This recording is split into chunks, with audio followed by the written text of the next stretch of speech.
Let's talk about intubation competency. Something that only makes up one very small aspect of intubation competency is what happens right here. What makes up the lion's share of intubation competency is everything else that happens around that. So the consideration into intubating a person in the first place, the preparation that you put into intubating prior to intubating, and that includes using a difficult airway checklist, the type of equipment that you use in intubating and the method that you use. So VL and a bougie.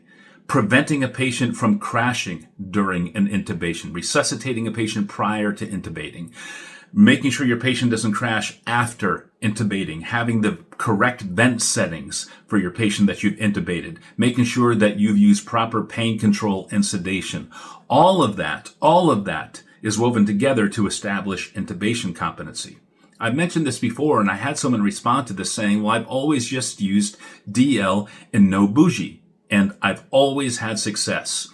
And this is another aspect of intubation competency that is absolutely required.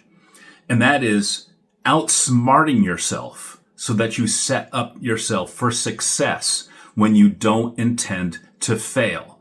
So if you're not using the best methods and the best equipment, that means that you are not competent in those methods and equipment. And when you finally do encounter that difficult airway, and you will not have the familiarity with that method and equipment in order to succeed, which means that you are not completely competent in intubation.